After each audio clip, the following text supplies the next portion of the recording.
Bernadette Fonrose. Women in Fishing was a group that we were really encouraged by Rosemary Kishore and I think it's Hema Ramsuda, right, from the Institute of Marine Affairs. Women in Fishing was born in 2004. It was my desire as the president, because I was president of WIFA, to own and operate a fish processing business in the community. And so the women bought into that, and hence the reason we began to smoke fish, and that started in the backyard of the secretary at the time, Shirina June. So that's where we came from. That's Bernadette Fonrose, a fish processor from the small fishing village of Guayaguagare. The Beyond the Blue team traversed the full length of the east-west corridor from Chagaramas to Sangre Grande before heading southward along the coast towards Mandalina, Mayaro, before reaching our final destination, Guayaguagare. It's a beautiful village with undulating land dotted with the vestiges of the petroleum sector. Smoke billowing from the side of the brick structure suggests that much more than fresh fish is available. I learned that WIFA is the acronym for Women in Fishing Association.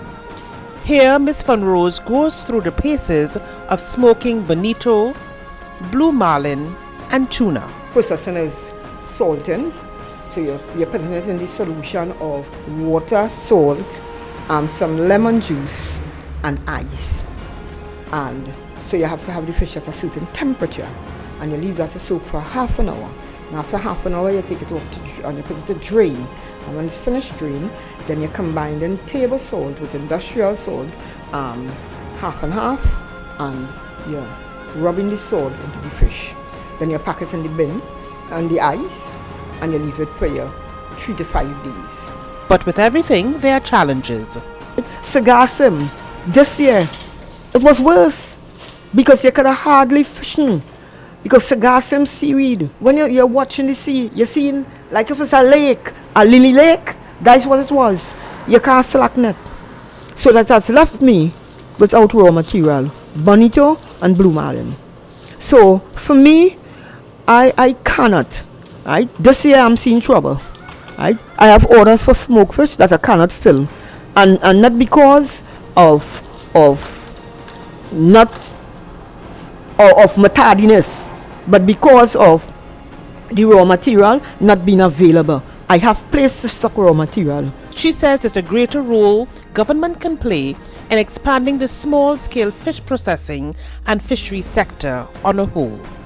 We could contribute to the food security of the nation if they assist us in getting raw material. That's what build a nation, you know. The old folks, I born and grew in Guayaguagare. We come from a system that was Guyap. You're going to build a house, and the neighbors in the community, you cook food, and the neighbors in the community, you come together and you're putting up your board, because in those days, board house was more prevalent. You build your board house. And today, if to build a nation, I think we need to go back to some of the Guyap. You help your business entrepreneurs, bring them up to scratch, right? I used to see salted fish, a product of Canada, and I take catfish and salt it.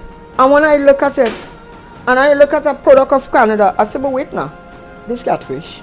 We have that in this country. Invest in us so that we will be able to remove the amount of money that is being spent on importing these things in our country. Invest in your nation, people. As a government, I am saying to us, invest in your nation, people, who is trying to do something to make our nation of Trinidad and Tobago rise. You know how it would feel as a government to see smoke bonito, a product of Trinidad and Tobago, right, manufactured in Guayaguagare? A government should be proud of its people. As we are proud of the nation of Trinidad and Tobago, if we would walk hand in hand to build a better nation.